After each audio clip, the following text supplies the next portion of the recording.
Chapter होगा हम लोग का कोऑर्डिनेशन कंपाउंड, इनऑर्गेनिक केमिस्ट्री का सेकंड चैप्टर।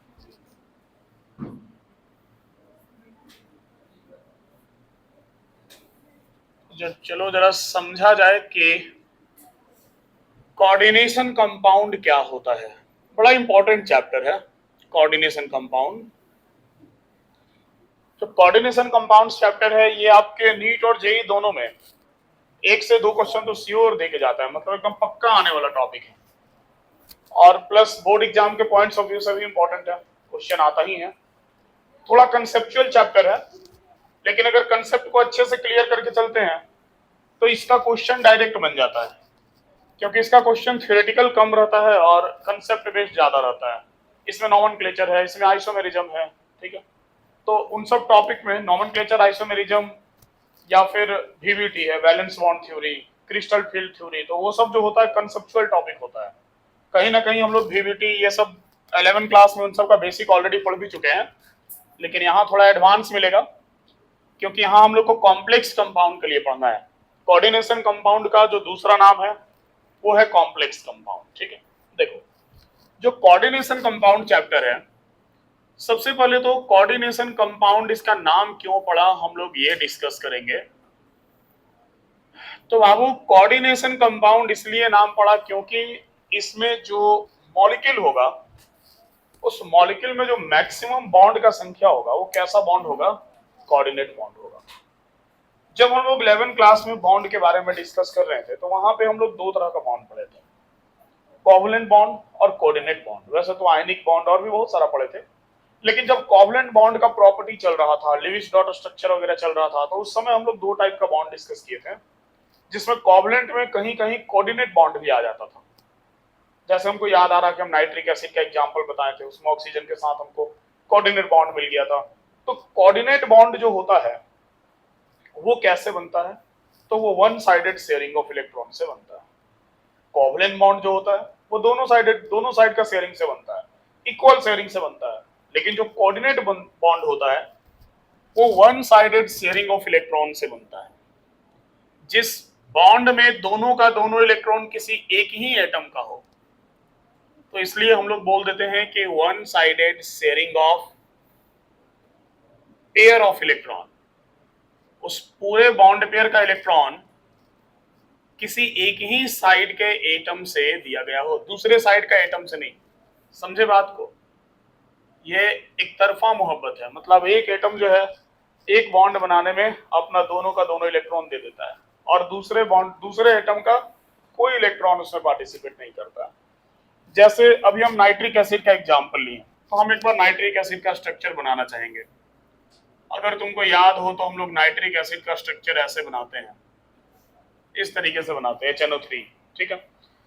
जब इन सबको आप सबका वैलेंसी पूरा कीजिएगा, सबका इलेक्ट्रॉन वगैरह दे करके, तो पता चलता है कि ऑक्सीजन के पास जो टोटल नंबर ऑफ इलेक्ट्रॉन है, ये टोटल नंबर ऑफ इलेक्ट्रॉन का संख्या कितना है, फिलहाल इसके पास 6 है। और ऑक्सीजन का वैलेंस इलेक्ट्रॉन भी कितना होता है, 6 होता है। तो ऑक्सीजन का वैलेंस इलेक्ट्रॉन भी 6 होता है और इसके पास इलेक्ट्रॉन का संख्या भी 6 है। दैट मीन्स कि इस बॉन्ड में कोई भी इलेक्ट्रॉन ऑक्सीजन का नहीं है। सिंपल सी बात है। अरे जितना वैलेंस इलेक्ट्रॉन होता है उतना पूरा का पूरा इलेक्ट्रॉन उसके पास पड़ा हुआ है, तो जाहिर सी बात है ना कि ऑक्सीजन इस बॉन्ड के बनने में एक भी अपना इलेक्ट्रॉन नहीं दिया है। दैट मीन्स कि सर दिया कौन है, तो यहाँ पर ये जो नाइट्रोजन है, ये नाइट्रोजन कंप्लीट एक डोनर एटम का काम कर रहा है, मतलब नाइट्रोजन अपना इलेक्ट्रॉन ऑक्सीजन को दे रहा है। ये बॉन्ड जो है वो कोऑर्डिनेट बॉन्ड है। आपको याद हो तो कोऑर्डिनेट बॉन्ड को हम लोग ऐसे एरो से भी शो कर देते हैं, ताकि पता चले कि इसमें दोनों का दोनों इलेक्ट्रॉन जो है वो किस साइड से दिया हुआ है। समझे बात को ना? तो यहाँ पर ये नाइट्रोजन डोनर एटम है, अपना पेयर ऑफ इलेक्ट्रॉन, आपको पता है नाइट्रोजन के पास जनरली एक लॉन पेयर होता है, 3 बॉन्ड बनाने के बाद एक लॉन पेयर बचता है, जो यहाँ नहीं बचा है। वो लॉन पेयर ये ऑक्सीजन को दे दिया उसका वैलेंसी पूरा करने के लिए, उसके साथ ये शेयर कर दिया। समझे बात को ना? तो ये जो बॉन्ड आपको दिख रहा, ये बॉन्ड कैसा बॉन्ड है, तो ये बॉन्ड हो गया कोऑर्डिनेट बॉन्ड। सल्फ्यूरिक एसिड वगैरह बनाएंगे तो वहां भी आपको 2-2 कोऑर्डिनेट बॉन्ड मिल जाता है। सल्फ्यूरिक एसिड में इस तरीके से ऊपर में 2 ऐसा बॉन्ड मिलता है जो कि कोऑर्डिनेट बॉन्ड होता है, और बाकी का बॉन्ड जो है वो कोवलेंट बॉन्ड होता है। एक ये बॉन्ड और एक ये बॉन्ड, यहाँ पे दो कोऑर्डिनेट बॉन्ड होता है। तो जहां पर one sided sharing of electron से बॉन्ड बनता है, हम लोग उस बॉन्ड को क्या बोलते हैं? कोऑर्डिनेट बॉन्ड बोलते हैं। अब बात ऐसा है कि कोऑर्डिनेशन कंपाउंड में हमारे पास जो मैक्सिमम बॉन्ड होगा, वो मैक्सिमम बॉन्ड का संख्या कैसा होगा? Coordinate bond. मैक्सिमम मतलब सर सारा का सारा नहीं, नहीं सारा का सारा नहीं, क्योंकि अभी हम लोग पढ़ेंगे तो एक स्क्वायर ब्रैकेट वगैरह बना बना के कॉम्प्लेक्स बनाएंगे, तो उस स्क्वायर ब्रैकेट के अंदर में जो बॉन्ड होता है वो कोऑर्डिनेट बॉन्ड होता है, बाहर में जो बॉन्ड होता है जनरली आयनिक बॉन्ड होता है। ठीक है, तो कोऑर्डिनेशन कंपाउंड इसीलिए नाम पड़ा क्योंकि इसमें जो बॉन्ड है उस बॉन्ड का टाइप क्या है? कोऑर्डिनेट बॉन्ड है। बाकी इसको अच्छे से समझने के लिए हम लोग को डिस्कस करना होगा थोड़ा स्टार्टिंग से। थोड़ा स्टार्टिंग मतलब कहां से सर? तो थोड़ा स्टार्टिंग मतलब टाइप्स ऑफ कंपाउंड से, कि कंपाउंड एक्चुअल में कितने टाइप का होता है, कंपाउंड हम लोग कौन कौन सा लेके चलते हैं। देखो हमारे पास कंपाउंड दो तरह का होता है। एक होता है जिसको हम लोग बोलते हैं सिंगल सॉल्ट या सिंपल सॉल्ट, और दूसरा होता है जिसको कहा जाता है एडिशन सॉल्ट। ठीक है, ये दो तरह का हमारे पास कंपाउंड होता है, सिंगल सॉल्ट और एडिशन सॉल्ट। अब ये सिंगल सॉल्ट और एडिशन सॉल्ट जो है, हम सबसे पहले अगर बात करें इसमें सिंगल सॉल्ट का, सिंगल सॉल्ट को सिंपल सॉल्ट भी कहा जाता है। एक ही बात है, सिंगल सॉल्ट या सिंपल सॉल्ट। ये एक्चुअल में क्या होता है? ये छोटा छोटा कंपाउंड होता है और ये एक्वस सॉल्यूशन में it dissociates in aqueous solution into simple ions। ठीक है, ये ऐसा कंपाउंड होता है जो सिंपल आयन से ही मिलकर बना भी होता है, और एक्वस सॉल्यूशन में ये सिंपल आयन में ही डिसोसिएट भी होता है। समझ गए बात को? तो इसलिए हम लोग इसको क्या बोलते हैं? हम लोग इसको बोलते हैं सिंगल सॉल्ट या फिर सिंपल सॉल्ट। जैसे सर सपोज कि हम एग्जांपल लें NaCl। ठीक है, NaCl को हम एक्वस सॉल्यूशन में डिसोसिएट करवाएं, ये क्या बनेगा? ये बनेगा Na प्लस और Cl माइनस, सिंपल। ठीक है, सपोज कि हम पोटासियम सल्फेट लेते हैं K2SO4, इसको हम एक्वस सॉल्यूशन में करवाएं, ये क्या बनेगा? ये 2K प्लस और SO4 2 माइनस बनेगा। ठीक है, हम MgBr2 ले लें, मैग्नीशियम ब्रोमाइड, और इसको हम एक्वस सॉल्यूशन में ब्रेक करवाएं, तो ये Mg2 प्लस और 2Br माइनस में डिसोसिएट करेगा। मतलब ये वैसे आयंस में डिसोसिएट कर रहा है जो ऑलरेडी सबसे स्मॉलेस्ट आयंस है, जो सबसे सिंपल आयंस है, और ये उन्हीं सिंपल आयंस से मिलकर बना है, तो हम लोग इसको बोलते हैं सिंगल सॉल्ट। सिंगल सॉल्ट के बाद हमारे पास जो सेकंड टाइप है, that second type is addition salt. ये वाला जो यहां पे लिखा हुआ है एडिशन सॉल्ट। देखो एडिशन सॉल्ट को फर्दर दो पार्ट में डिवाइड किया गया है। कौन कौन सा सर? तो एडिशन सॉल्ट में एक होता है जिसको कहा जाता है डबल सॉल्ट। ठीक है, हाँ, डबल डबल सॉल्ट से डबल गुपचुप ध्यान में आ गया। खाए हो कभी? जा कोई नहीं खाया है। खाने पीने के मामले में बड़ा तुम लोग पीछे हो। और दूसरा होता है कॉम्प्लेक्स कंपाउंड या कोऑर्डिनेशन कंपाउंड। यहीं से हम लोग शुरू करेंगे चैप्टर कोऑर्डिनेशन कंपाउंड। सबसे पहले हम लोग इसमें डिस्कस करेंगे डबल सॉल्ट। देखो डबल सॉल्ट जो है, it is formed by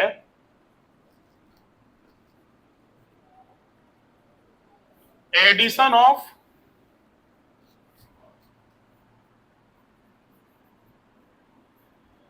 single salt. ये सिंगल सॉल्ट के एडिशन से बनता है। ठीक है, and dissociates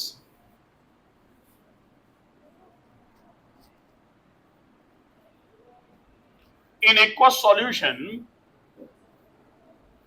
into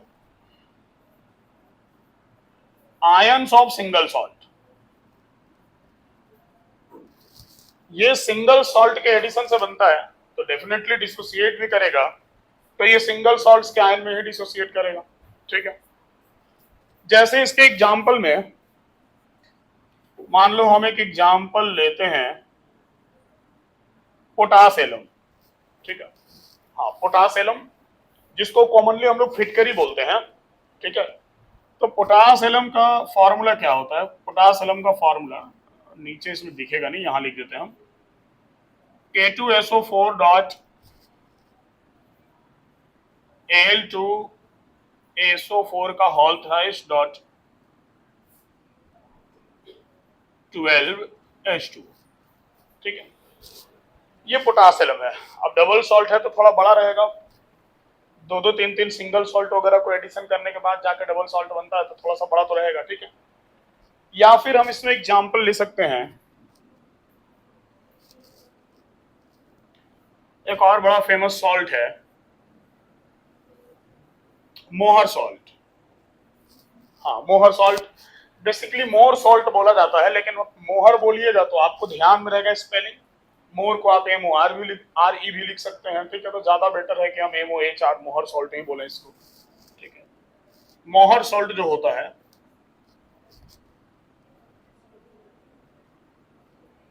K2SO4 dot Fe NH3 का होल ट्वाइस, सॉरी NH4 का होल ट्वाइस डॉट 6H2O। ठीक है, ये मोहर सॉल्ट का फॉर्मूला होता है। तो ये सब जो हमारे पास कंपाउंड है, ये कैसा कंपाउंड है? तो ये है डबल सॉल्ट। ठीक है, अब इसके बाद हमारे पास नेक्स्ट जो कंपाउंड है वो है कॉम्प्लेक्स कंपाउंड, या उसी कॉम्प्लेक्स कंपाउंड को ही बोला जाता है कोऑर्डिनेशन कंपाउंड। तो हम लोग बेसिकली वहां से अपना चैप्टर को अच्छे से समझना स्टार्ट करेंगे। तो कोऑर्डिनेशन कंपाउंड दैट मींस कि वैसा कंपाउंड जिसमें मैक्सिमम बॉन्ड का संख्या कैसा बॉन्ड हो? कोऑर्डिनेट बॉन्ड हो। कोऑर्डिनेट बॉन्ड हम लोग उसको बोलते हैं जो one sided sharing of pair of electron से बनता है। ठीक है, कंपाउंड हमारे पास दो टाइप का होता है, सिंगल सॉल्ट और एडिशन सॉल्ट। सिंगल सॉल्ट को सिंपल सॉल्ट भी बोलते हैं क्योंकि ये सिंपल आयंस में डिसोसिएट होता है। एडिशन सॉल्ट में फर्स्ट टाइप है डबल सॉल्ट, जो एडिशन ऑफ सिंगल सॉल्ट से बनता है। ठीक है, बट डिसोसिएट होता है सिंपल सॉल्ट के आयंस में ही। अब इसको हम डिसोसिएट करवाएंगे तो ये K प्लस देगा, SO4 2 माइनस देगा, तो वो सिंपल आयंस ही देगा आपको। ठीक है, और उसके बाद नेक्स्ट अभी हम लोग डिस्कस करने वाले हैं कॉम्प्लेक्स कंपाउंड। तो इतना पहले नोट करें, उसके बाद आगे बढ़ते हैं।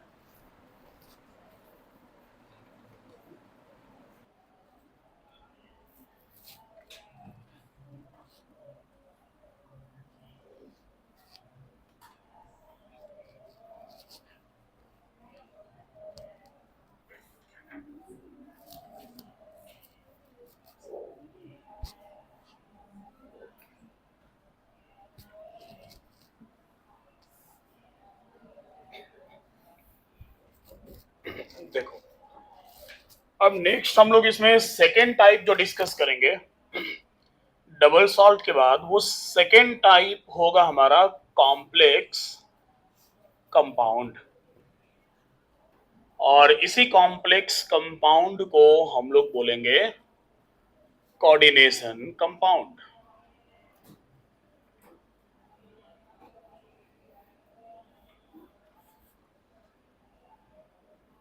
सबसे पहले तो इसमें हम यही पॉइंट लिखेंगे कि ये जो डिसोसिएट होता है, it dissociates in aqueous solution into simple and complex ions। ये सिंपल और कॉम्प्लेक्स आयंस में डिसोसिएट होता है। ठीक है, सिंपल और कॉम्प्लेक्स आयंस। देखो, सबसे पहले तो जरा समझो कि ये है क्या, ये होता कैसा है। हम एक कोऑर्डिनेशन कंपाउंड यहां बनाते हैं, उस कोऑर्डिनेशन कंपाउंड को बना के पहले और हर चीज अच्छे से डिस्कस करते हैं, उसके बाद हम लोग इसके भी टाइप्स पर आएंगे। ये पहले हम मिटा दे, क्लियर कर दे इतना।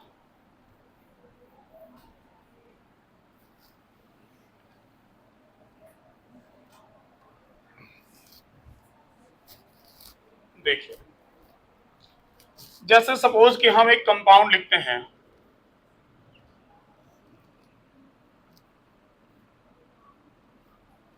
K4FeCN6, ठीक है, K4FeCN6 पोटासियम हेक्सासाइनाइडोफेरेट 2 इसका नाम है। थोड़ा सा पता लगा होगा आपको अभी कि सर कैसा नाम बोल रहे हैं, पोटासियम हेक्सासाइनाइडोफेरेट 2।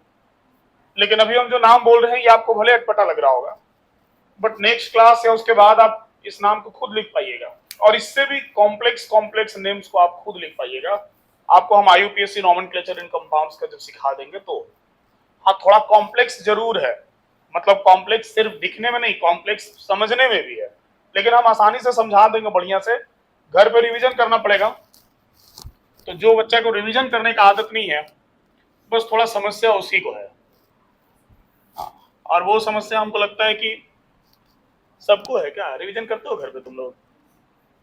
पढ़ाई लिखाई तो बहुत बच्चा त्याग दिया है, बस देखते हैं छुट्टी होगा बाहर निकलेगा, और जितना देर क्लास नहीं करता उससे ज्यादा गेम खेलता है। क्या अभिषेक, ओम और तुम नहीं खेलता? तुम छोड़ दिया? वाह, बहुत बढ़िया। और तुम लोग बाबू, सक्षम, रोहन, छोड़ दिया? हाँ, क्या है?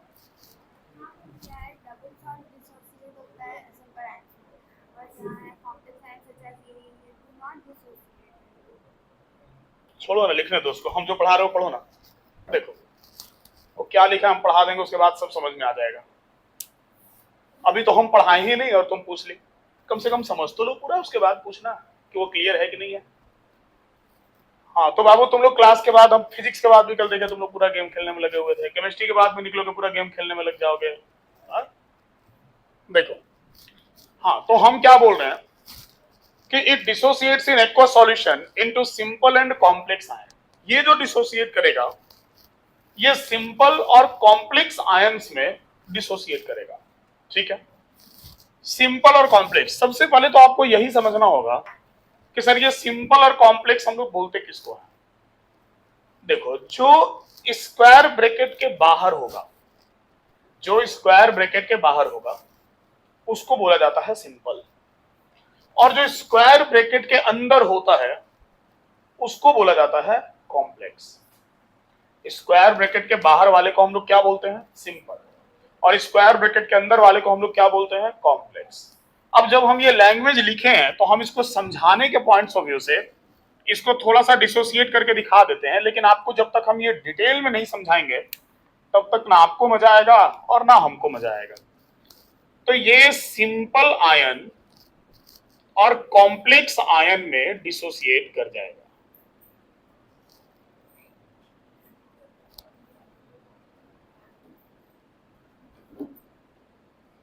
ये सिंपल और कॉम्प्लेक्स आयंस में डिसोसिएट कर जाएगा। क्लियर है? ये जो आपको दिख रहा इसको बोला जाएगा सिंपल, और ये जो आपको दिख रहा इसको क्या बोला जाएगा? कॉम्प्लेक्स। समझ गए बात को? ये सिंपल कैटायन है और ये कॉम्प्लेक्स एनायन है। एनायन क्यों है? क्योंकि इसके ऊपर नेगेटिव चार्ज है। हालांकि कैटायन और एनायन डिसाइड करने का इसमें तरीका बड़ा सिंपल है, जो अभी हम बता देंगे तो क्लियर हो जाएगा, ठीक है। तो ये सिंपल और कॉम्प्लेक्स में डिसोसिएट होगा, और इस कंपाउंड को कॉम्प्लेक्स कंपाउंड बोलने के पीछे का सबसे बड़ा कारण यही है कि ये जो स्क्वायर ब्रैकेट के अंदर आपको दिख रहा है हम इसको डिसोसिएट नहीं कर सकते हैं। हम जब भी डिसोसिएट कर सकते हैं तो ये स्क्वायर ब्रैकेट के बाहर वाले को ही तोड़ सकते हैं। ये स्क्वायर ब्रैकेट में रखने के पीछे का मतलब ही यही है कि हम इतना को डिसोसिएट नहीं कर सकते। एक्वस सॉल्यूशन में भी ये जाएगा तो ये वाला जो पार्ट है, ये जो इतना पार्ट है, ये इसी फॉर्म में रहेगा। समझे बात को? ये जो इसके बाहर है, कभी कभी वो बाहर वाला लेफ्ट साइड में मिलेगा, कभी कभी वो बाहर वाला राइट साइड में मिलेगा।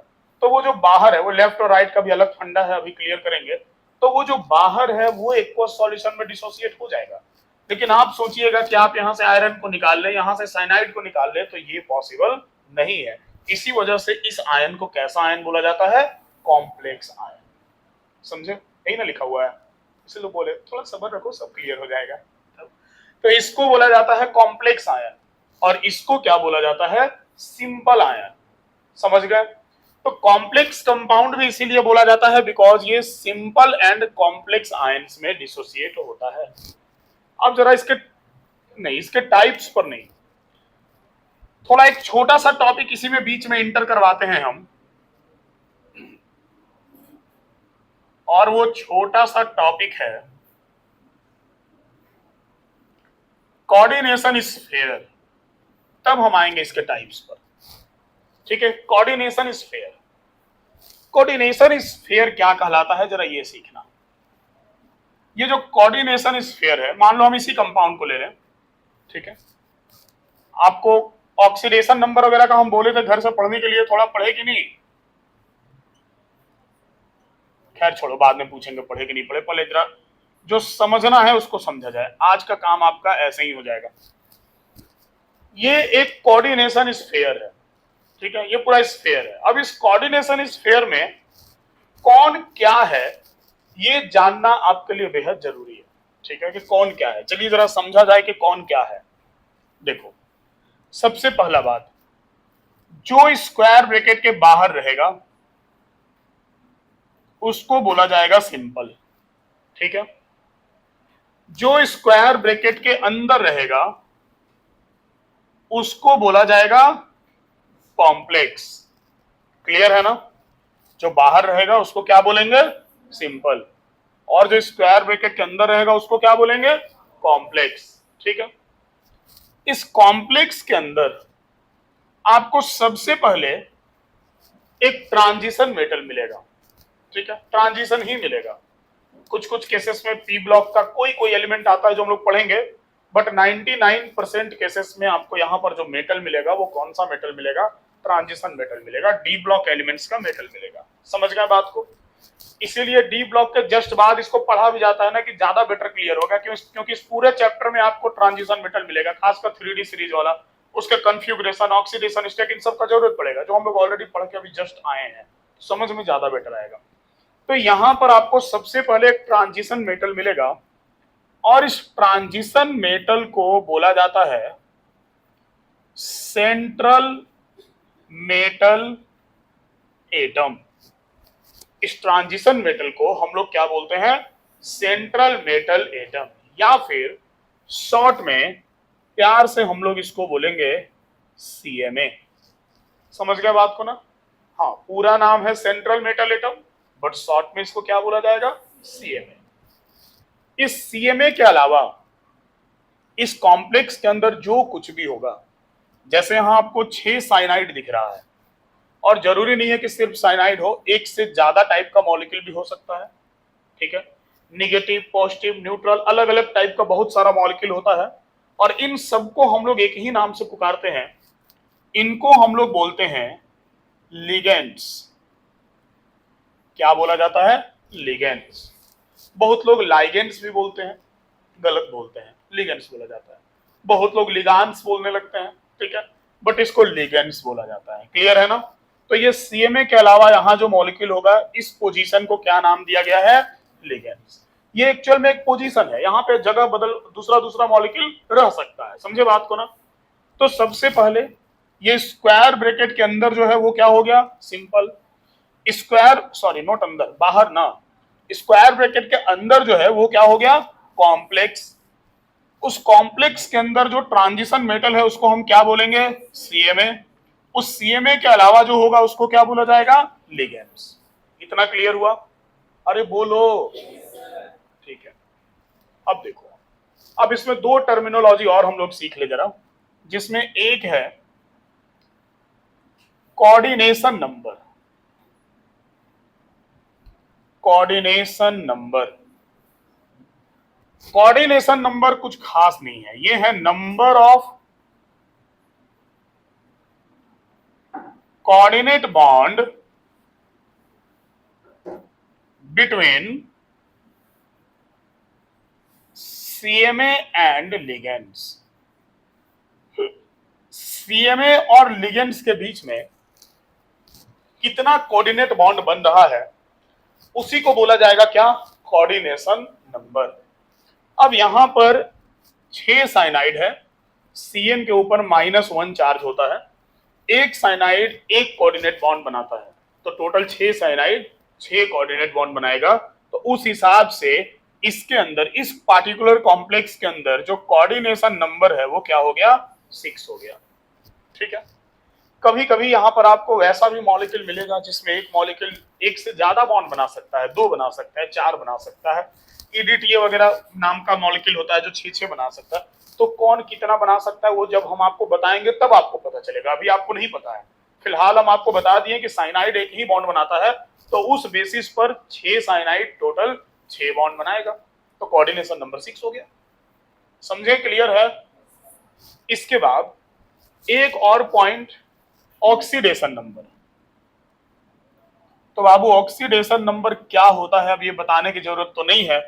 ऑक्सीडेशन नंबर हम लोग चार्ज को बोलते हैं, जो किसी भी एटम के ऊपर उस पार्टिकुलर मॉलिक्यूल में चार्ज आता है उसको ऑक्सीडेशन नंबर बोला जाता है। तो ऑक्सीडेशन नंबर इसमें किसका निकालना है सर, तो CMA का। हमको हर चीज किसके रिस्पेक्ट में देखना है, CMA के रिस्पेक्ट में, चाहे कोऑर्डिनेशन नंबर हो या ऑक्सीडेशन नंबर हो। ठीक है। अब फर्क इतना है कि कोऑर्डिनेशन नंबर में स्क्वायर ब्रैकेट के अंदर वाले पार्ट को लिया जाएगा और ऑक्सीडेशन नंबर में सबको लेके चलेंगे। ठीक है। कोऑर्डिनेशन नंबर अंदर वाले को इसलिए लेके चलते हैं क्योंकि हम स्टार्टिंग में ही बोले ना कि इसमें मैक्सिमम बॉन्ड कोऑर्डिनेट होगा। मैक्सिमम कोऑर्डिनेट इसलिए बोले क्योंकि कोऑर्डिनेट सिर्फ स्क्वायर ब्रैकेट के अंदर वाला होता है, ये बाहर वाला तो आयनिक हो गया ना, आयन आ गया, चार्ज आ गया, चार्ज आ गया तो आयनिक बॉन्ड हो गया ना फिर। ठीक है। तो इसलिए कोऑर्डिनेशन नंबर में बाहर वालों को नहीं लेते हैं, कोऑर्डिनेशन नंबर इज अंदर की बात। ठीक है। और ऑक्सीडेशन नंबर अंदर बाहर सब। ठीक है। देखो अब ऑक्सीडेशन नंबर निकालेंगे, CMA का निकालना है, तो जिसका निकालना होता है उसको हम लोग X कंसीडर करते हैं ना। पोटेशियम का ऑक्सीडेशन नंबर कितना होता है, +1 होता है। पोटेशियम ग्रुप 1 का एलिमेंट है, +1 होगा। आप लोग को हम बोले थे कि ऑक्सीडेशन नंबर का एक बार वीडियो लेक्चर वगैरह नहीं होगा तो देख लेना, या कॉपी पलट के देख लेना। अगर नहीं देखोगे ना तो आज लास्ट एक बार फिर से बोल रहे हैं कि देख लेना, क्योंकि अगले क्लास से जब पीछे का पढ़ा हुआ नहीं बताए ना तब तुम लोग को हम बताएंगे बढ़िया से। ठीक है। देखो तो ऑक्सीडेशन नंबर ऑफ CMA में सबसे पहले पोटेशियम है, तो आपको पोटेशियम का +1 होता है। डायरेक्ट हम +4 लिख देते, 4 पोटेशियम है तो क्या लिख सकते हैं ना, +4 प्लस आयरन के लिए, CMA के लिए हम क्या कंसीडर कर लें, X। साइनाइड हम आपको फिलहाल ये बता देते हैं कि साइनाइड के ऊपर -1 चार्ज होता है। साइनाइड में अब आप जैसे C का अलग, N का अलग, वो छोटे छोटे मॉलिक्यूल्स में एक एक एटम का लेके चलते थे ना, वैसे लेके नहीं चल रहा है। कॉम्प्लेक्स कंपाउंड में लिगेंड का चार्ज देखा जाएगा, लिगेंड के एटम का चार्ज नहीं देखा जाएगा। ठीक है ना। तो CN के ऊपर -1 चार्ज होता है। कौन से लिगेंड के ऊपर कितना चार्ज होगा हम सारा लिस्ट अभी लिगेंड का लिखवाएंगे, उसका टाइप, उसका चार्ज, A to Z सब क्लियर होगा। फिलहाल के लिए आपको हम बता दिए कि -1 चार्ज होता है, तो 6 साइनाइड है तो -6 हो जाएगा। क्लियर है, चलेगा। तो X के बाद हम डायरेक्ट यहाँ क्या लिख दें, -6 इज इक्वल टू क्या होगा, 0। ठीक है ना। तो +4 - 6, +4 - 6 इज -2, तो X इज इक्वल टू क्या आ जाएगा, +2 आएगा ना। समझ रहे हो ना। यहां लिख दे क्या ऑक्सीडेशन नंबर, ज्यादा बेटर क्लियर होगा। +4 प्लस आयरन के लिए X, 6 साइनाइड का -6 इज इक्वल टू 0। तो ये तुम्हारा आ गया +2। मतलब यहाँ आयरन का जो ऑक्सीडेशन नंबर है वो क्या है, +2 है। बट बात ऐसा है कि हम लोग आयरन को कभी भी यहाँ से अलग नहीं कर सकते, यही बात उसमें लिखा हुआ था कि आप आयरन को +2 में डिसोसिएट नहीं कर सकते हैं। ठीक है। ऑक्सीडेशन नंबर है +2, बट हम आयरन को +2 में डिसोसिएट नहीं कर सकते क्योंकि वो कॉम्प्लेक्स के अंदर है और कॉम्प्लेक्स के अंदर बॉन्ड कभी टूटता नहीं है। समझ गए बात को। अब क्लियर हो गया, वो पूरा पैराग्राफ पढ़ना, A to Z क्लियर हो जाएगा। ठीक है। समझ में आया, क्लियर है। तो ये एक कोऑर्डिनेशन स्फीयर में इतना कुछ होता है। कितना कुछ सर, तो इतना कुछ। सबसे पहले स्क्वायर ब्रैकेट के बाहर जो होगा उसको क्या बोलेंगे, सिंपल। अंदर जो होगा उसको क्या बोलेंगे, कॉम्प्लेक्स। ठीक है, बोलना है, थोड़ा याद हो जाए, अब भी सब क्लियर हो जाए, ज्यादा अच्छा है। स्क्वायर ब्रैकेट के अंदर जो सबसे पहला मेटल होगा उसको क्या बोला जाएगा, CNA। मतलब उसका होता है सेंट्रल मेटल एटम। सीएमए के अलावा अदर देन सीएमए जितना भी मॉलिक्यूल होगा उसको क्या बोला जाएगा? लिगेंड्स। सीएमए और लिगेंड के बीच में जितना बॉन्ड बनेगा उसको हम लोग क्या बोलेंगे? Coordination number. और सीएमए के ऊपर का चार्ज जो होगा उसको बोला जाएगा ऑक्सीडेशन नंबर। इतना क्लियर है? अब एक बात और। क्या सर? एक मोस्ट इंपॉर्टेंट बात कि हम इस कॉम्प्लेक्स को, किसी भी कॉम्प्लेक्स को दो पार्ट में बांट के चलेंगे, एलएचएस और आरएचएस। हम लेफ्ट हैंड साइड और राइट हैंड साइड में कॉम्प्लेक्स को डिवाइड करके चलेंगे। और आप एक बात ध्यान रखेंगे। क्या सर? जो लेफ्ट हैंड साइड में होगा, चाहे जो भी होगा, जो लेफ्ट हैंड साइड में होगा वो हमेशा केटायन होगा, और जो राइट हैंड साइड में होगा वो हमेशा एनायन होगा। ठीक है? लेफ्ट हैंड साइड में हमेशा केटायन होगा, राइट हैंड साइड में हमेशा एनायन होगा। मतलब सर, मतलब जैसे मान लो कि अगर हम इस कॉम्प्लेक्स को दो पार्ट में बांटना चाहें तो हम सिंपल दो पार्ट में डिवाइड कर सकते हैं, एक स्क्वायर ब्रैकेट वाला पार्ट और एक ये सिंपल वाला पार्ट। समझे बात को ना? हाँ, ऐसा नहीं कि दो पार्ट में मतलब सिमेट्रिकल बना दें, इसको सिमेट्री देखने लगे, इसका बीचों बीच काटने का बात करने लगे, बिल्कुल भी नहीं। दो पार्ट कॉम्प्लेक्स हमेशा दो पार्ट में होगा। ठीक है? कुछ न्यूट्रल कॉम्प्लेक्स होता है जो सिर्फ स्क्वायर ब्रैकेट के अंदर होता है, उसके बाहर कुछ नहीं होता, उस पर हम लोग अभी बात करेंगे इसके टाइप्स में। ठीक है? तो हम लोग हमेशा कॉम्प्लेक्स को दो पार्ट में बांट के चलेंगे, एक स्क्वायर ब्रैकेट वाला पार्ट और एक अदर देन स्क्वायर ब्रैकेट वाला पार्ट। ठीक है? तो जो स्क्वायर ब्रैकेट के बाहर है और एक स्क्वायर ब्रैकेट के अंदर है, बाहर वाला सिंपल है, अंदर वाला कॉम्प्लेक्स है। लेफ्ट साइड में जो होगा, चाहे वो लेफ्ट साइड में स्क्वायर ब्रैकेट हो या लेफ्ट साइड में सिंपल हो, इसको हम लोग क्या बोलेंगे? केटायन। मतलब यहां जो सिंपल है ना, ये एक्चुअल में क्या है? Simple cation. समझे बात को? और जो राइट साइड में होगा, राइट साइड में हमेशा कौन होगा? एनायन। मतलब यहां पर ये जो कॉम्प्लेक्स आपको दिख रहा, ये कॉम्प्लेक्स क्या है? एनायन। मतलब ये सिंपल केटायन है और ये कॉम्प्लेक्स एनायन है। इसलिए हम लिखे थे कि dissociates in aqueous solution into simple and complex ion. ये सिंपल केटायन और कॉम्प्लेक्स एनायन में डिसोसिएट हो गया। लेकिन जरूरी नहीं कि हर बार केटायन सिंपल होगा, ये तो डिपेंड करता है लेफ्ट और राइट रहने पे। हो सकता है कि किसी मॉलिक्यूल में स्क्वायर ब्रैकेट लेफ्ट साइड में हो। मान लो हमारे पास एक ऐसा मॉलिक्यूल है CuNH3 का होल ट्वाइस Cl2। ठीक है? अब आप उसको दो पार्ट में डिवाइड कीजिए। तो जब आप इसको दो पार्ट में सोचेंगे तो क्लियर आपको ये बात दिख जाएगा कि लेफ्ट साइड में स्क्वायर ब्रैकेट है और राइट साइड में सिंपल है। तो जो लेफ्ट साइड में है वो क्या है? केटायन है, और जो राइट साइड में है वो क्या है? एनायन है। तो ये वाला जो कॉम्प्लेक्स है, इस बार ये कॉम्प्लेक्स क्या हो गया? इस बार ये कॉम्प्लेक्स केटायन हो गया। और यहां पर ये कॉम्प्लेक्स क्या था? एनायन था, क्योंकि यहां कॉम्प्लेक्स राइट साइड में था और यहां कॉम्प्लेक्स किधर है? लेफ्ट साइड में है। समझे बात को ना? और ये जो राइट साइड में है ये क्या कहलाएगा फिर? Simple anion. ये सिंपल इसलिए नहीं कहलाएगा कि ये राइट साइड में है। ठीक है? सिंपल तो राइट में रहे या सिंपल लेफ्ट में रहे फर्क नहीं पड़ता है। ठीक है? सिंपल और कॉम्प्लेक्स जो है ये लेफ्ट और राइट पे डिसाइड नहीं होता है, लेफ्ट और राइट पे डिसाइड होता है केटायन और एनायन। चाहे लेफ्ट में सिंपल रहे या लेफ्ट में कॉम्प्लेक्स रहे, वो लेफ्ट में है तो वो केटायन है, बात खत्म। चाहे राइट में सिंपल रहे या राइट में कॉम्प्लेक्स रहे, वो राइट में है तो वो एनायन है। ये मैटर नहीं करता है कि वो सिंपल है कि वो कॉम्प्लेक्स है। लेफ्ट में है तो केटायन है, राइट में है तो क्या है? एनायन है। समझ गए बात को? क्लियर हुआ? तो इतना पॉइंट आप देख रहे हैं ना, हम इसीलिए शुरुआत में बोले थे कि थोड़ा सा ये कॉम्प्लेक्स चैप्टर है, लेकिन आसानी से जब एक एक करके हर चीज को समझेंगे ना तो ये वाकई में बहुत बढ़िया से क्लियर हो जाएगा। लेकिन घर पे रिवीजन आपको करना पड़ेगा, नहीं तो इतना ज्यादा टर्मिनोलॉजी है कि दिमाग से उतरने में समय नहीं लगेगा। ठीक है? तो अब हम लोग देखेंगे टाइप्स ऑफ कॉम्प्लेक्स कंपाउंड। आप इसको पहले नोट कीजिए।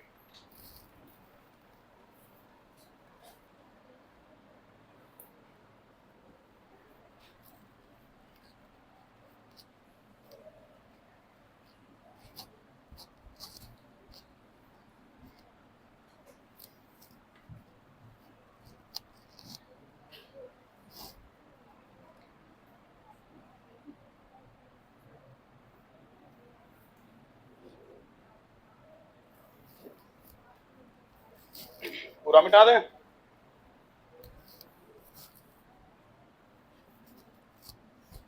देखो मेरा आदत है पूरा मिटा के लिखने का, हम कभी भी, इसलिए क्लास में लिखने का हम भरपूर मौका देते हैं कि आप पूरा लिख लीजिए, आराम से सब लोग लिख लीजिए, उसके बाद ही हम लिखना चालू करेंगे, लेकिन हम पूरा मिटा के लिखेंगे, बोर्ड पे कुछ रहना नहीं चाहिए। और इसलिए मेरा पूरा मिटा के लिखने का आदत है ना, कि हम जो पढ़ा रहे हैं उस पर फोकस रहे तुम्हारा। अब हम पढ़ा रहे हैं, यहाँ बगल में कुछ ये लिखा हुआ है, कुछ इधर लिखा हुआ है, ठीक है, इधर भी नजर जा रहा, उधर भी नजर आ रहा, दिमाग डिस्ट्रैक्ट हो रहा। तो इसलिए मेरा आदत है शुरू से कि हम जब भी पढ़ाते हैं पूरा बोर्ड भरेंगे तो तुमको लिखने का हम पूरा मौका देंगे, इसलिए पढ़ाते समय लिखने भी नहीं देते हैं, भाई लिखने का मौका दे ही रहे तो आराम से लिखना, और उसके बाद जब लिखेंगे तो पूरा मिटा के लिखेंगे, ए टू जेड पूरा क्लीन होना चाहिए। देखिए, तो हम लोग अब चले आते हैं कहां, तो हम लोग चले आते हैं टाइप्स ऑफ कॉम्प्लेक्स कंपाउंड पर। और टाइप्स ऑफ कॉम्प्लेक्स कंपाउंड में we have 4 types of complex compound. सबसे पहले हम देखेंगे cationic complex compound,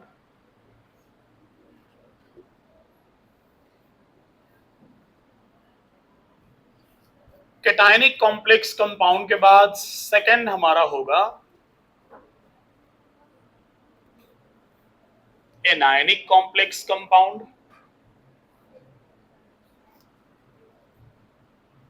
anionic complex compound के बाद थर्ड हम लोग देखेंगे ionic complex compound, and finally last हमारा होगा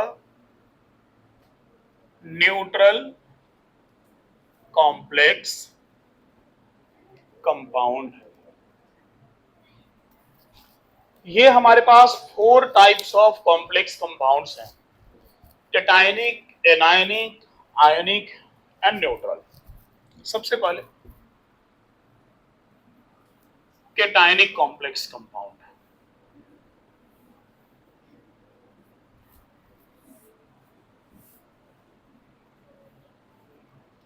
देखो जो केटायनिक कॉम्प्लेक्स कंपाउंड है,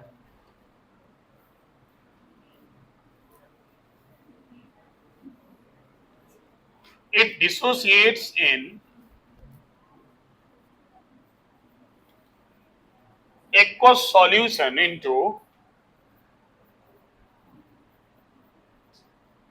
complex cation and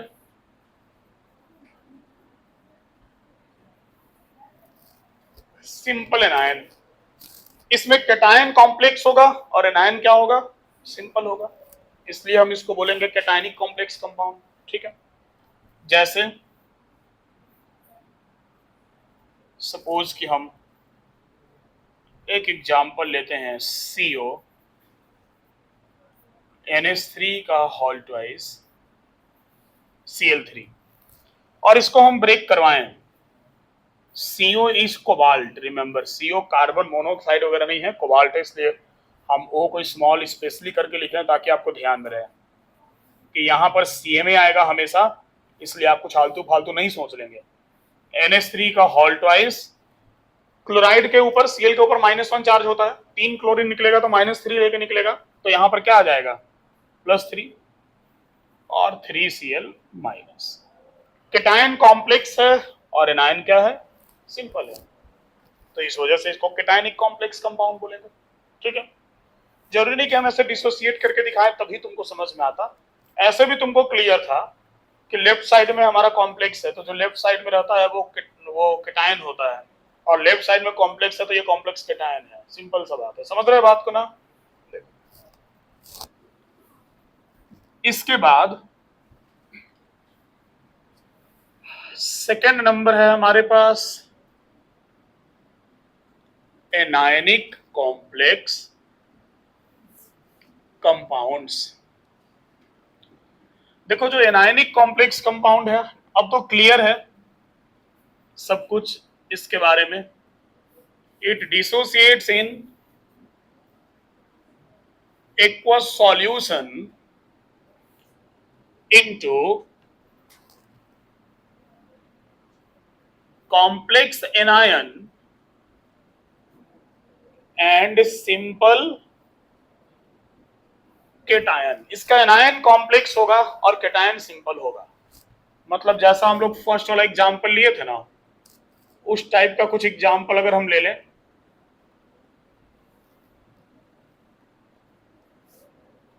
मान लो कुछ ऐसा ले लें, इसको जब हम ब्रेक करवाएंगे तो लेफ्ट साइड में देखो सिंपल है और राइट साइड में कॉम्प्लेक्स है, तो राइट साइड वाला एनायन होता है तो कॉम्प्लेक्स एनायन हो गया। ठीक है, ये हो गया 2Na प्लस और प्लस CuNH3 का होल ट्वाइस और स्क्वायर ब्रैकेट के ऊपर 2 माइनस माइनस 2 जो भी लिखे। समझ गए बात को ना? तो सिंपल केटायन हो गया और कॉम्प्लेक्स एनायन हो गया।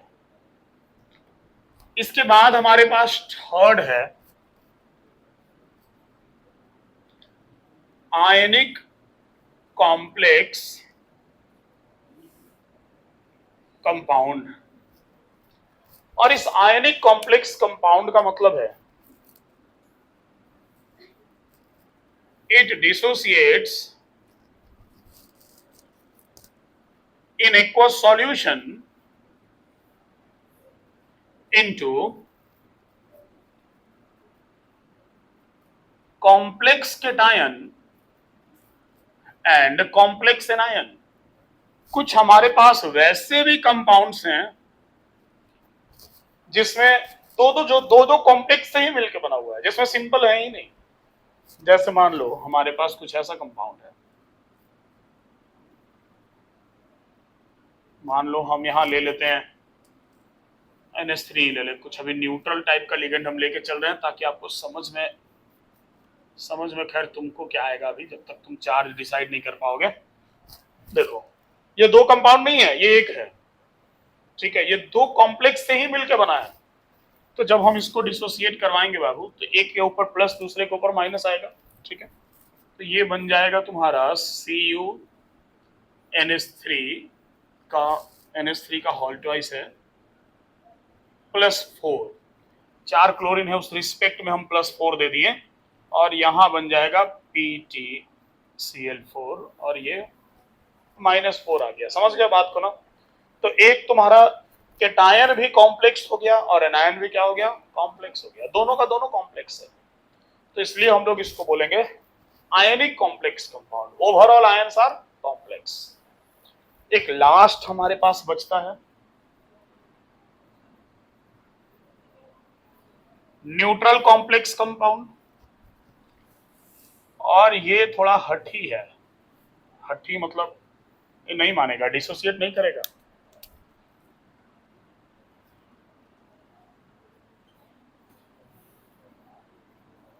It does not dissociates in aqueous solution। जैसे मान लो हम एग्जांपल ले लिए NiCO4, जस्ट ओनली NiCO4, ना कुछ लेफ्ट में ना कुछ राइट में, कुछ भी नहीं। ठीक है, ये हो गया न्यूट्रल, क्योंकि जो है सब अंदर है और अंदर वाले को हम तोड़ नहीं सकते। यहाँ जो CO है वो कोबाल्ट नहीं है, इसलिए हम O को पहले छोटा सा गलती से लिखा गया था, बाद में हम बड़ा कर दिए। ये कार्बोनिल कहलाता है, आगे भी लिखवाएंगे, लिगेंड्स का नाम लिखवाएंगे तब आपको और अच्छा समझ में आएगा। ठीक है, तो ये एक न्यूट्रल कॉम्प्लेक्स कंपाउंड है क्योंकि ये डिसोसिएट नहीं करेगा। ये नॉन इलेक्ट्रोलाइट हो गया, समझे बात को ना? ये इलेक्ट्रोलाइट नहीं है और बाकी सब क्या है, इलेक्ट्रोलाइट है, क्योंकि सबके टाइम 9 में डिसोसिएट हो रहा है। क्लियर है? चलेगा। देखो ट्रांजिशन एलिमेंट में जब हम लोग प्रॉपर्टीज पढ़ रहे थे ना, तो उसमें प्रॉपर्टी था कॉम्प्लेक्स फॉर्मेशन, लेकिन वहां पे हम नहीं पढ़ाए थे।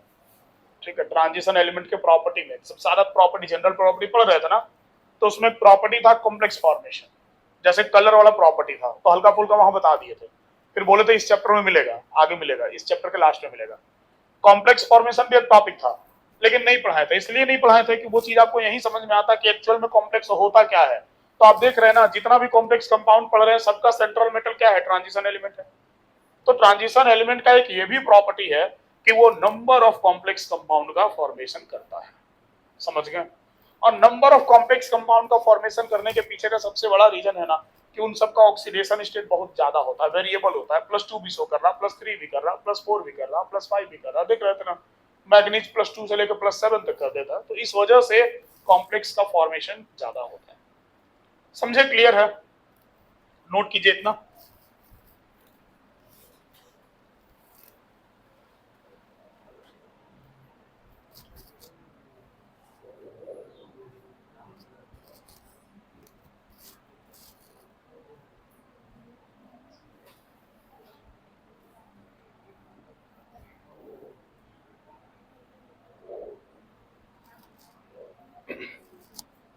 तो हम लोग जितना पढ़े उन सारे चीजों में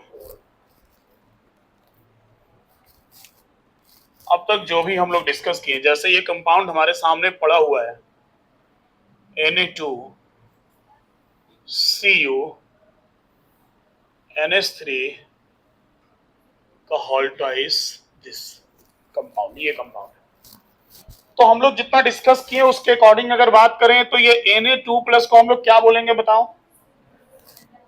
इसको हम लोग बोलेंगे सिंपल केटायन, बोलेंगे ना। और ये पूरा स्क्वायर ब्रैकेट वाला पार्ट ये क्या कहलाएगा? Complex anion. इस कॉम्प्लेक्स के अंदर ये जो कॉपर दिख रहा है इसको हम क्या बोलेंगे? CMA बोलेंगे, सेंट्रल मेटल एटम। इस CMA के अलावा ये जो NH3 दिख रहा है इसको हम लोग क्या बोलेंगे?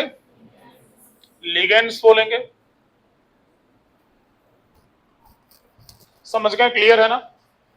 और देखो CMA और लिगेंड के बीच में जो बॉन्ड बनता है हम लोग उसको कोऑर्डिनेट बॉन्ड बोलते हैं, और हम लोग उसको काउंट करते हैं कोऑर्डिनेशन नंबर के फॉर्म में। समझ गए बात को? देखिए ध्यान दीजिएगा, कोऑर्डिनेशन नंबर के फॉर्म में। हालांकि यहाँ जो कंपाउंड हम लिए थोड़ा सा मिस्टेक हम कर दिए हैं, सोडियम हमको यहाँ नहीं लेना चाहिए था, हमको इधर कुछ सिंपल एनायन लेना चाहिए था, क्योंकि सोडियम यहाँ लेने के कारण कॉपर के ऊपर -2 चार्ज आ जाएगा, जो कि पॉसिबल नहीं है। लेकिन कोई बात नहीं, समझने के पॉइंट्स ऑफ व्यू से थोड़ा सा देख लेते हैं। तो देखो जो CMA होता है और जो लिगेंड होता है, जो CMA और जो लिगेंड होता है, तो बात ऐसा है बाबू कि इनके बीच में कोऑर्डिनेट बॉन्ड होगा। तो कोऑर्डिनेट बॉन्ड में हम लोग बात किए स्टार्टिंग में कि कोऑर्डिनेट बॉन्ड हम उसको बोलेंगे जिसमें one sided sharing of electron से बॉन्ड बनेगा। कोई एक होगा जो इलेक्ट्रॉन पेयर का डोनर होगा, और कोई दूसरा होगा जो इलेक्ट्रॉन पेयर का एक्सेप्टर होगा। अब एक डोनर है तो जाहिर सी बात है दूसरा एक्सेप्टर होगा ना, मतलब उस बॉन्ड में दोनों का दोनों इलेक्ट्रॉन किसी एक ही एटम का होगा। सर थोड़ा ये जानने का हक बनता है कि वो इलेक्ट्रॉन होगा किसका कोऑर्डिनेट बॉन्ड में, CMA का होगा या फिर लिगेंड का होगा? आपको क्या लगता है किसका होगा? देखो जो CMA होता है ना, ये एक्सेप्टर होता है, ये acceptor of pair of electron होता है, ठीक है। और जो लिगेंड होता है ना, ये डोनर होता है, donor of pair of electron होता है। मतलब उस कोऑर्डिनेट बॉन्ड में जो दोनों का दोनों इलेक्ट्रॉन रहेगा वो किसका रहेगा? लिगेंड का रहेगा। समझे?